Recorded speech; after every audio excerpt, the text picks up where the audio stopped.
புலம்பெயர்ந்து வேறு நாடுகளுக்கு செல்பவர்கள் அங்கேயே தங்கும் சூழல் ஏற்படும் போது தங்கள் குடும்பம், அதன் பின்னணி, குடும்ப பழக்க வழக்கங்கள் எல்லாவற்றையும் மறந்து தங்கள் தனித்தன்மையையும் இழந்து விடுவதுண்டு.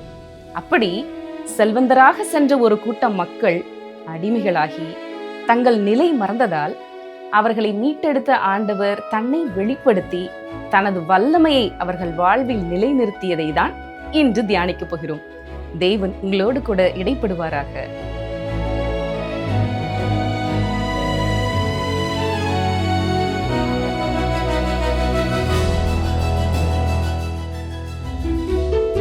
என் தேவன் என் வெளிச்சம், என்னை ரட்சிப்பவரும் அவரே, என் ஜீவனுக்கரணானவர்,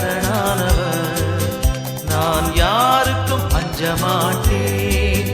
என் தேவன் என் வெளிச்சம், என்னை ரட்சிப்பவரும் அவரே, என் ஜீவனுக்கரணானவர், நான் யாருக்கும் அஞ்ச மாட்டேன்.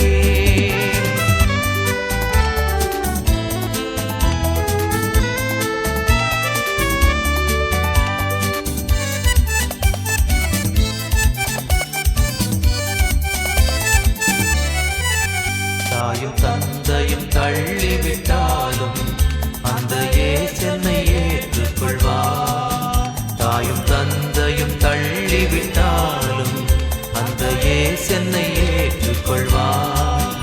என்னை அவர் நிழலில் வைத்து காத்திடுவார், தலை மேலேற்றி என்னை உயர்த்திடுவார். என்னை அவர் நிழலில் வைத்து காத்திடுவார், தலை மேலேற்றி என்னை உயர்த்திடுவார். என் தேவன் என் வெளிச்சம், என்னை ரட்சிப்பவரும் அவரே, என் ஜீவனுக்கரணானவர், நான் யாருக்கும் அஞ்ச மாட்டேன்.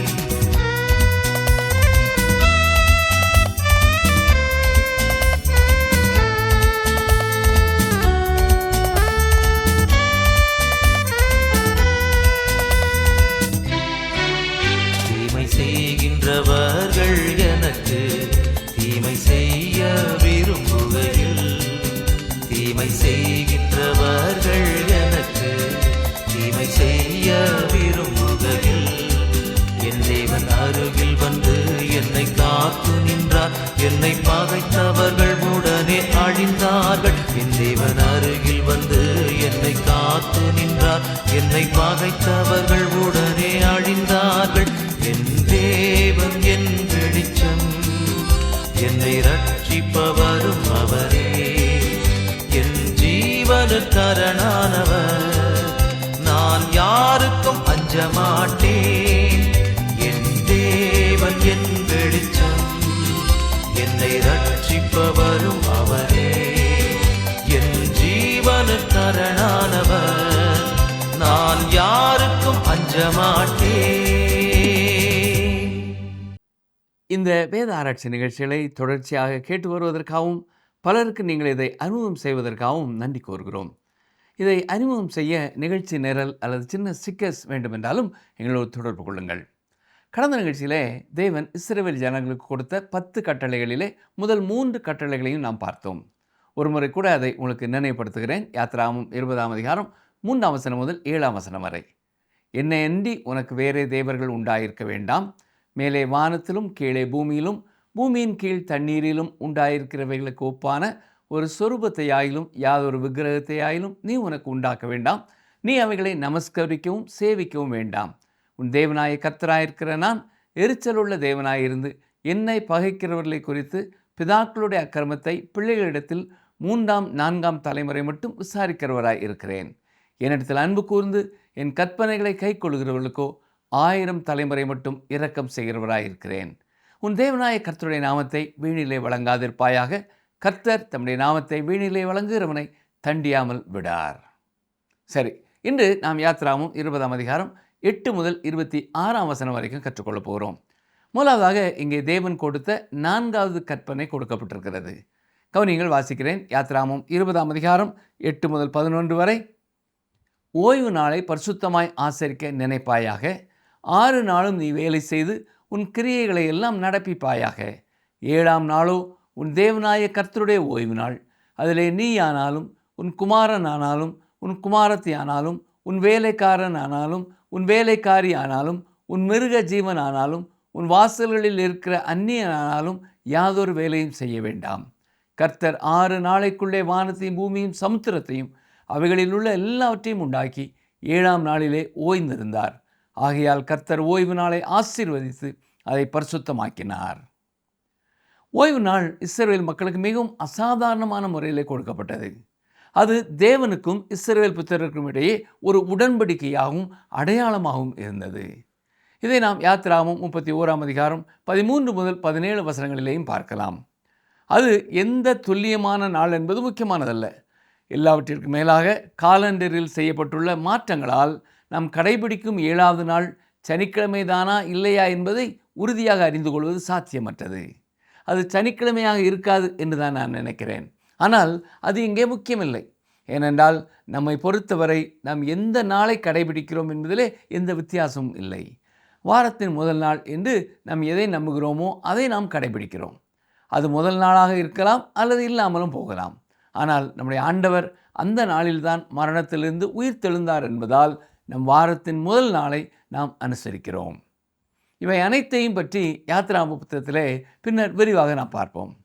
அடுத்ததாக மனிதனுக்கும் உள்ள உறவை கையாளும் கட்டளைகளின் பகுதிக்கு வருகிறோம்.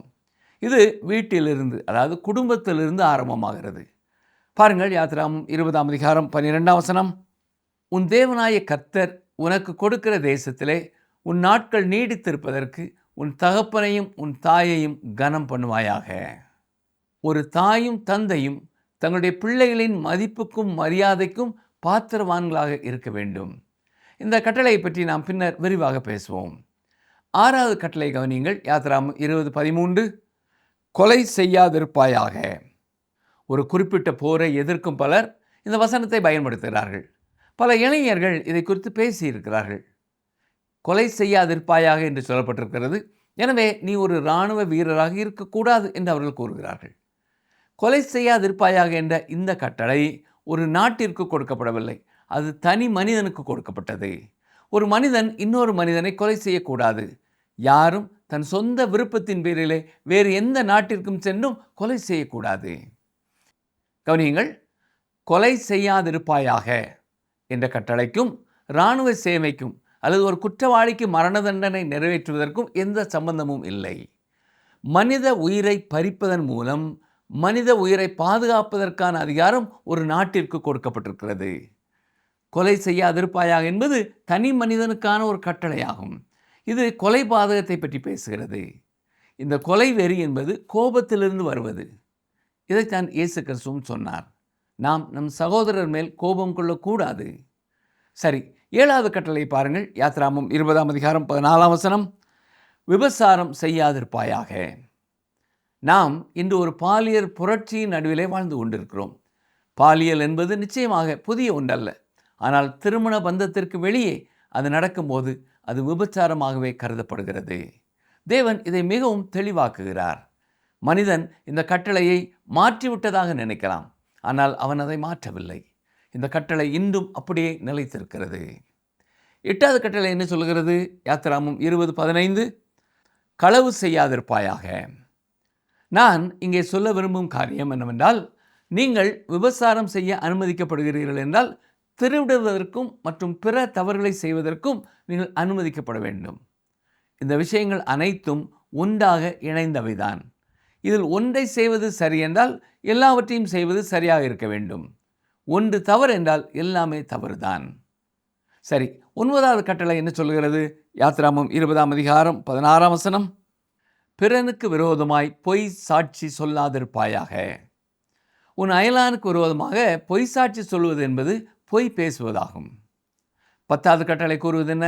யாத்திராகமம் 20:17. பிறனுடைய வீட்டை இச்சியாதிருப்பாயாக. பிறனுடைய மனைவியையும் அவனுடைய வேலைக்காரனையும் அவனுடைய வேலைக்காரியையும் அவனுடைய எருதையும் அவனுடைய கழுதையையும் பின்னும் பிறனுக்குள்ள யாதொன்றையும் இச்சியாதிருப்பாயாக என்றார். கொலோசேயர் 3ஆம் அதிகாரம் 5ஆம் வசனத்திலே அப்போஸ்தலனாகிய பவுல் கூறுவதன்படி பொருளாசை என்பது விக்கிரகாராதனையாகும். இது இன்றைய காலகட்டத்தின் மிகப்பெரிய பாவங்களிலே ஒன்றாயிருக்கிறது. கொலை செய்தல், விபச்சாரம், திருட்டு, பொய் சாட்சி சொல்லுதல் மற்றும் பொருளாசை ஆகியவற்றை தேவன் வன்மையாக கண்டிக்கிறார். நாம் பார்த்த 10 கட்டளைகளை பற்றி வேறொரு கோணத்திலே பார்ப்பதற்கு பின்னர் நமக்கு ஒரு வாய்ப்பு கிடைக்கும். அப்பொழுது அதை நாம் விவரமாக சிந்தனை செய்வோம். தேவன் இஸ்ரவேல் புத்திரருக்கு 10 கட்டளைகளாகிய ஒழுக்க நெறிகளை கொடுத்திருக்கிறார்.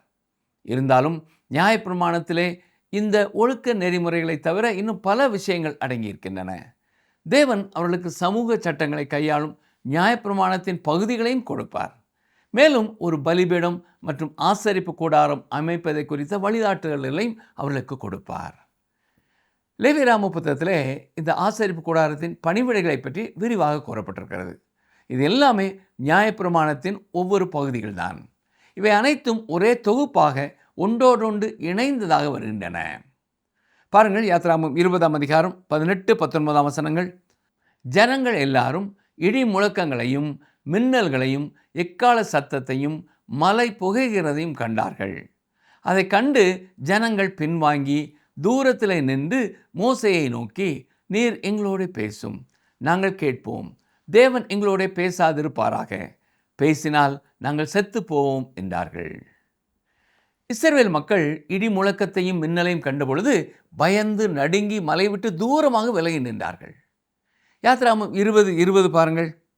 மோசே ஜனங்களை நோக்கி, பயப்படாதிருங்கள், உங்களை சோதிப்பதற்காகவும் நீங்கள் பாவம் செய்யாதபடிக்கு தம்மை பற்றும் பயம் உங்கள் முகத்திற்கு முன்பாக இருப்பதற்காகவும் தேவன் எழுந்தருளினார் என்றான்.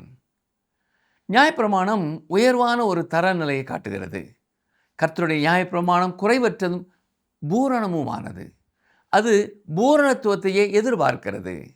நீங்கள் நியாயப்பிரமாணத்தை கைக்கொள்வதன் மூலம் ரட்சிக்கப்பட முயற்சிக்கிறீர்கள் என்றால் நீங்கள் முற்றிலும் குற்றமற்றவர்களாக பூரணமானவர்களாக இருக்க வேண்டும். நீங்கள் பூரணமானவர்களாக இல்லாவிட்டால் நியாயப்பிரமாணத்தினாலே உங்களை ரட்சிக்க முடியாது. கிருபையின் கீழ் என்னை போல ஒரு ஏழை பாவியையும் தேவன் ஏற்றுக்கொண்டு ரட்சிப்பதற்காக நான் அவருக்கு நன்றி சொல்கிறேன். கிருபையானது நம்முடைய தேவனுடைய நன்மையையும் அவருடைய ஆச்சரியமான அன்பையும் வெளிப்படுத்துகிறது. தொடர்ந்து வாசிக்கிறேன், கவனிங்கள். யாத்திராகமம் 20ஆம் அதிகாரம் 21 முதல் 23 வரை. ஜனங்கள் தூரத்திலே நின்றார்கள். மோசே தேவன் இருந்த கார்மேகத்துக்கு சமீபமாய் சேர்ந்தான். அப்பொழுது கர்த்தர் மோசேயை நோக்கி, நீ இஸ்ரவேல் புத்திரரோடு சொல்ல வேண்டியது என்னவென்றால், நான் வானத்திலிருந்து உங்களோட பேசினேன் என்று கண்டீர்கள். நீங்கள் எனக்கு ஒப்பாக வெள்ளியினாலே தெய்வங்களையும் பொன்னினாலே தெய்வங்களையும் உங்களுக்கு உண்டாக்கவே வேண்டாம். தேவன் ஏன் இஸ்ரவேல் புத்திரருக்கு இந்த ஒரு குறிப்பிட்ட வகையிலே காட்சி அளிக்கிறார் என்பதை புரிந்து கொள்வது முக்கியம். தேவன் தாமே ஜீவனுள்ள தேவன் என்பதை அவர்களுக்கு ஆழமாக உணர்த்தத்தான் அவர் விரும்பினார். இதில் எந்த சந்தேகமும் இல்லை. அவர்கள் எகிப்திலே சுற்றிலும் விக்கிரகங்கள் நிறைந்த ஒரு சூழ்நிலையிலே வளர்ந்தார்கள் என்பதை நினைவில் வைத்துக் கொள்ளுங்கள். நாம் பின்னர் பார்க்க போவது போல அவர்கள் விக்கிரக ஆராதனை செய்பவர்களாகவே இருந்தார்கள், இன்னும் இருக்கிறார்கள். அவர்கள் தங்களை படைத்தவரை விட படைத்தவைகளையே வணங்குகிறார்கள். ஆனால் தேவன் இதற்கு முன்பு எப்பொழுதும் இல்லாத அளவுக்கு இப்பொழுது இந்த மக்களுடன் மிகவும் நெருங்கி வருகிறார். தொடர்ந்து தேவன் பலிபீடத்தை குறித்து சில கட்டளைகளை அவர்களுக்கு கொடுக்கிறார். தேவன் இஸ்ரவேலர்களுக்கு 10 கட்டளைகளை கொடுத்திருக்கிறார். இப்பொழுது அந்த கட்டளைகளோடு கூடவே ஒரு பலிபீடத்தை அமைப்பதற்கான வழிகாட்டுதல்களையும் தேவன் கொடுக்கிறார். பலிபீடம் என்பது பலி செலுத்துவதற்காக பயன்படுத்தப்படும் ஒன்றாகும். இந்த பலிபீடம் கிறிஸ்து சுமந்த சிலுவையையும் அவர் சிந்திய இரத்தத்தையும் குறிக்கிறது. ஆசரிப்பு கூடாரம் செய்யப்படுவதற்கு முன்பு அவர்கள் கட்டிய பலிபீடம் இதுதான். அவர்கள் பிரயாணம் செய்த ஒவ்வொரு இடத்திலும் இதுபோன்ற ஒரு பலிபீடத்தையே அமைத்தார்கள் என்பது தெளிவாக தெரிகிறது. பாருங்கள், யாத்திராகமம் 20ஆம் அதிகாரம் 24ஆம் வசனம். மண்ணினாலே பலிபீடத்தை எனக்கு உண்டாக்கி அதன் மேல் உன் ஆடுகளையும் உன் மாடுகளையும் சர்வாங்க தகன பலியாகவும் சமாதான பலியாகவும் செலுத்துவாயாக. நான் என் நாமத்தை பிரஸ்தாபப்படுத்தும் எந்த ஸ்தானத்திலும் உன்னிடத்தில் வந்து உன்னை ஆசீர்வதிப்பேன். இந்த பலிபீடத்திலே பாவ நிவாரண பலி செலுத்துவதை பற்றி எந்த ஒரு குறிப்பும் இல்லை. சமாதான பலி என்பது மனிதனை தேவனோடு ஒப்புரவாக்குவதற்கு ஒரு பலி தேவை என்பதையும், கிறிஸ்து தம்முடைய சிலுவையின் இரத்தத்தினாலே சமாதானத்தை உண்டாக்கினார் என்பதையும் வெளிப்படுத்துகிறது.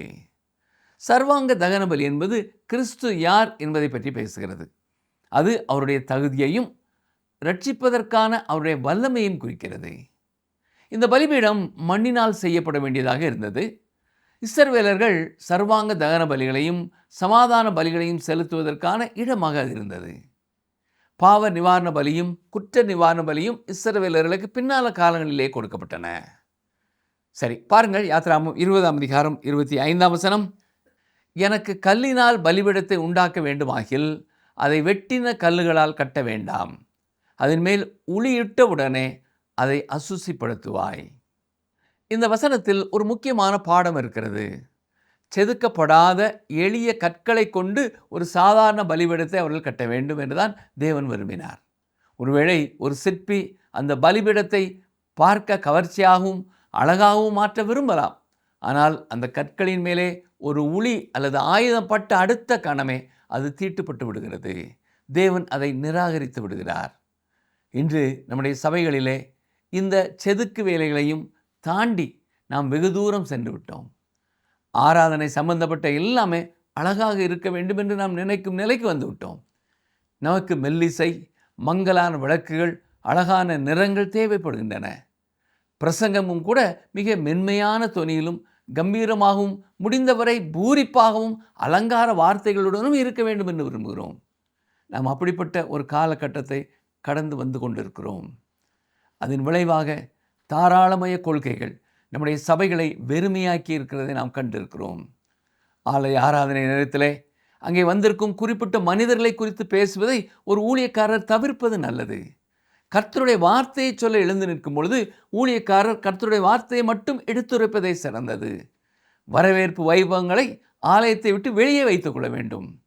மனித பெருமைகளை பேசி ஆலயத்தை அசுத்தப்படுத்துவது நல்லதல்ல. பிரியமானவர்களே, ஆராதனை செய்யும் இடம் அழகாக இருப்பதிலே எந்த தவறும் இல்லை.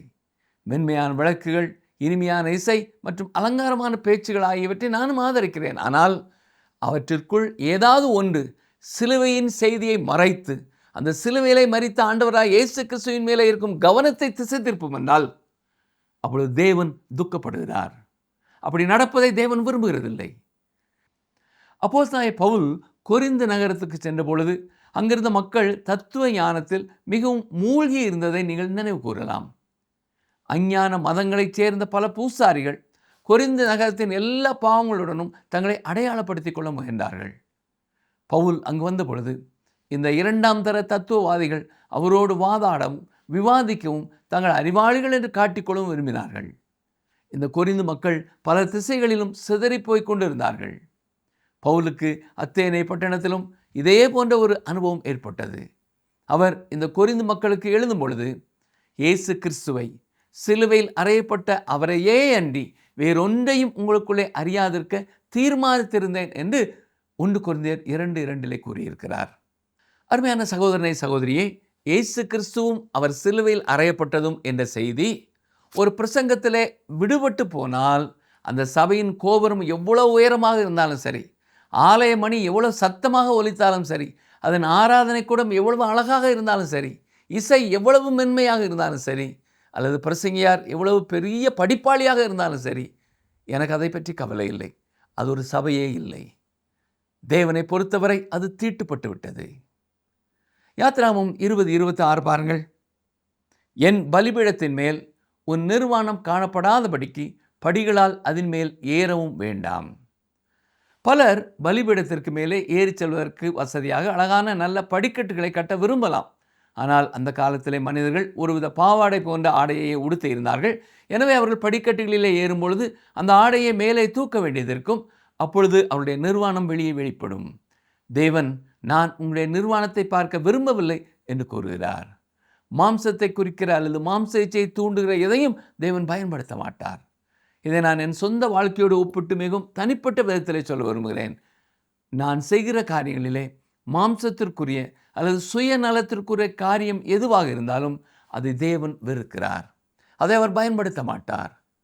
தன் விருப்பம் அல்லது மாம்சத்தின் பெருமை வெளிப்படுவதை தேவன் தம்முடைய வேலைகளில் எதிலுமே விரும்புகிறதில்லை.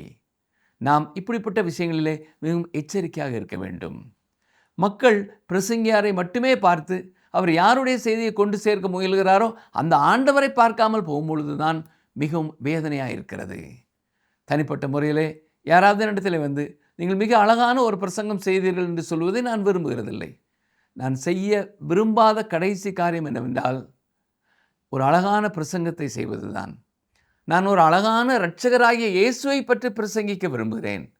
மக்கள் என் செய்தியை கேட்கும் பொழுது அவர்கள் இயேசு எவ்வளவு நல்லவர், இயேசு எவ்வளவு ஆச்சரியமானவர் என்று சொல்ல வேண்டும் என்றே நான் விரும்புகிறேன்.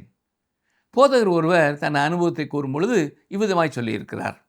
அவர் ஊழியக்காரனாக மாறியதிலிருந்து அவருக்கு உண்மையான பாராட்டுகள் மிக குறைவாகவே கிடைத்துள்ளன. ஆனால் அதில் ஒன்றை அவரால் நன்றாக நினைவு கூற முடிகிறது என்று சொன்னார். அவர் வேதாம கல்லூரியிலே மாணவனாக இருந்து கொண்டே ஒரு சபையிலே போதகராக பணியாற்ற பொழுது ஒரு செம்மண் குன்றின் ஓரத்தில் இருந்த ஒரு சிறிய ஆலயத்திலே பிரசங்கம் செய்து வந்திருந்தார். ஒரு நாள் காலை செய்தி முடிந்த பிறகு எல்லாரும் ஆலயத்தை விட்டு சென்று விட்டார்கள். ஆனால் ஒரு கிராமத்து பையன் மட்டும் அங்கேயே நின்று கொண்டிருந்தான். அவன் மிகவும் வெட்கப்பட்டு தயங்கியபடியே அங்கே காத்திருந்தான். இறுதியிலே அவன் கண்களிலே கண்ணீரோடு கூட அந்த இளம் போதகரிடத்தில் வந்தான். அவருடைய கைகளை கட்டியாக பிடித்து கொண்டு, ஐயா, இயேசு இவ்வளவு ஆச்சரியமானவர் என்று எனக்கு தெரியாமல் போய்விட்டதே என்றானாம். அவன் இன்னும் ஏதோ சொல்ல விரும்பினான். ஆனால் உணர்ச்சி வசப்பட்டதால் அவனால் பேச முடியவில்லை. அதனால் அவன் அப்படியே திரும்பி அந்த சிறிய ஆலயத்திலிருந்து வெளியே நடந்து சென்றான். அந்த கிராமத்து பையன் பருத்தி தோட்டத்தை கடந்து நடந்து செல்வதை அவர் பார்த்து கொண்டே, தேவனே, மக்கள் இயேசு ஆச்சரியமானவர் என்பதை அறிந்து கொள்ளும்படி நான் எப்பொழுதும் பிரசங்கிக்க எனக்கு உதவி செய்யும் என்று மனதிற்குள்ளே ஜெபித்து கொண்டாராம். ஆம், அதுதான் அவருக்கு கிடைத்த மிகச்சிறந்த பாராட்டு. ஆனால் அதுபோன்ற பாராட்டுகள் தனக்கு பலமுறை கிடைத்ததில்லை என்றும் அவர் எழுதியிருக்கிறார். ஊழியத்திலோ பிரசங்க மேடையிலோ அல்லது சபையின் வேலைகளிலோ மாம்சத்தின் பெருமை வெளிப்பட வேண்டிய அவசியம் நமக்கு இல்லை. நாம் இயேசு கிறிஸ்துவையும் அவர் சிலுவையில் அறையப்பட்டதையுமே பிரசங்கிக்க வேண்டும். என் சத்தத்தை கவனித்துக் கொண்டிருக்கிற அருமையான சகோதரனை சகோதரியே, இன்றைய தியானத்தின் மூலமாகவும் தேவன் நம்முடைய ஆவிக்குரிய வாழ்க்கைக்கு மிக ஆழமான அவசியமான சில சத்தியங்களை வெளிப்படுத்தி இருக்கிறார். சீனாய் மலையிலே இடி முழக்கத்தோடும் மின்னலோடும் தேவன் கொடுத்த 10 கட்டளைகள் மனிதன் எட்ட முடியாத ஒரு பரிசுத்தத்தின் தர நிலையை நமக்கு காட்டுகின்றன. நியாயப்பிரமாணம் பூரணத்துவத்தை எதிர்பார்க்கிறது. ஆனால் பலவீனமான மனிதனால் அந்த பூரணத்துவத்தை சுய பலத்தால் அடைய முடியாது. அதனால் தான் கட்டளைகளை கொடுத்த அதே தேவன் உடனே ஒரு பலிபீடத்தை குறித்ததான வழிகாட்டுதலையும் கொடுக்கிறார். நியாயப்பிரமாணம் நம்முடைய பாவத்தை உணர்த்துகிறது என்றால் பலிபீடம் அந்த பாவத்திற்குரிய பரிகாரத்தை காட்டுகிறது. அன்று கட்டப்பட்ட அந்த எளிய பலிபீடம் இன்று நமக்காக கல்வாரி மலையிலே உயர்த்தப்பட்ட இயேசு கிறிஸ்துவின் சிலுவையையும் அவர் சிந்திய வெளியேறப்பெற்ற இரத்தத்தையும் நமக்கு ஞாபகப்படுத்துகிறது. தேவன் மனிதனிடத்தில் எதிர்பார்ப்பது 2 காரியங்களைத்தான். மனித கற்பனைகளும் மாம்சத்தின் அழகும் தேவனுக்கு தேவையில்லை. உளியிட்டு செதுக்கப்பட்ட விலையுயர்ந்த கற்களையோ ஆடம்பரமான படிக்கட்டுகளையோ பலிபீடத்திற்கு தேவன் விரும்பவில்லை. மனிதனுடைய கலை வண்ணமோ மாம்சத்தின் பெருமையையோ தன் ஆராதனையிலே கலப்பதை தேவன் வெறுக்கிறார். இன்று நம்முடைய சபைகளிலேயும் ஆவிக்குரிய ஊழியங்களிலேயும் மனித புகழ்ச்சி, உலக பிரகாரமான கவர்ச்சிகள், மனித ஞானத்தின் தத்துவங்கள் பெருகி வரும் பொழுது சிலுவையின் தூய்மையான செய்தி கரைபட்டு விடுகிறது. அருமையானவர்களே, நம்முடைய ஆராதனைகளிலேயும் இயேசு ஒருவரே உயர்த்தப்பட வேண்டும். அப்போஸ்தலனாகிய பவுலை போல சிலுவையில் அறையப்பட்ட இயேசு கிறிஸ்துவை தவிர வேறொன்றையும் அவர்கள் அறியாதற்கு நான் தீர்மானித்தேன் என்ற அர்ப்பணிப்பு இன்று ஒவ்வொரு விசுவாசிக்கும் ஒவ்வொரு ஊழியக்காரருக்கும் தேவை. பிரியமானவர்களே, ஆராதனையின் அழகோ பிரசங்கியாரின் திறமையோ முக்கியமானதல்ல. பிரசங்கிக்கப்படும் கிறிஸ்து எவ்வளவு ஆச்சரியமானவர் என்பதை மக்கள் அறிந்து கொள்ள வேண்டும் என்பதே முக்கியம். சரி, அப்படி என்றால் நாம் செய்ய வேண்டியது என்ன? நம்முடைய சுய பலத்தாலோ கிரியைகளாலோ நாம் ரட்சிக்கப்படவில்லை, கிருபையினாலேயே ரட்சிக்கப்பட்டிருக்கிறோம். எனவே ஊழியத்திலோ சபை கூட்டுறவிலோ அல்லது நம்முடைய அன்றாட ஆவிக்குரிய வாழ்க்கையிலோ நம்முடைய சுயநீதி, மாம்சத்தின் பெருமை ஆகியவற்றிற்கு இடம் கொடாமல் நம்மை தாழ்த்துவோம். நான் அல்ல, கிறிஸ்துவே என்னிலே வாழ்கிறார் என்ற சிந்தையோடு கல்வாரி சிலுவையை மட்டும் நம் கண்முன்னே நிறுத்தி அந்த ஆச்சரியமான இரட்சகருக்கு நம் வாழ்வை அர்ப்பணிப்போம். தேவன் தாமே இந்த வார்த்தைகள் மூலமாய் தொடர்ந்து நம்மோடு பேசுவாராக. ஆமேன்.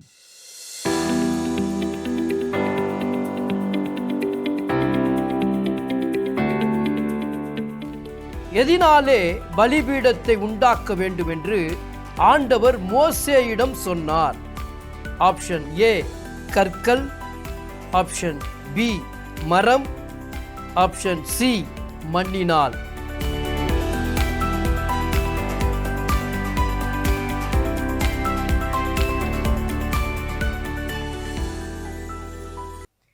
எகிப்தில் அடிமைகளாக நூற்றுக்கணக்கான ஆண்டுகள் இருந்ததன் விளைவு இஸ்ரவேலர்கள் ஜீவனுள்ள தேவனுக்கும் பிற தெய்வங்களுக்கும் அல்லது படைத்தவருக்கும் கிரியேட்டருக்கும் படைப்புக்கும் கிரியேஷனுக்கும் உள்ள வேறுபாடு தெரியாமல் இருக்கும் சூழ்நிலையில் வெளியே வருகிறார்கள். எனவேதான் தன்னுடைய வல்லமை, மகத்துவம், ஜீவத்துவம் இவைகளை தேவன் பல வகைகளில் வெளிப்படுத்துகிறார். தேவன் பேரில் நமது அன்பு, அவரை அறிந்து கொள்ளும் ஆர்வம் ரட்சிப்பை சந்தித்த தருணத்தில் உள்ளது போலவே உள்ளதா? நம்மை நாமே சோதித்து பார்ப்போம் அன்பு நேயர்களே. இந்த நிகழ்ச்சி உங்களுக்கு பிடிச்சிருக்கா? அப்ப இப்பவே மிஸ்டர் கால் கொடுங்க. பரிசு வெல்றது நீங்களாவும் இருக்கலாம்.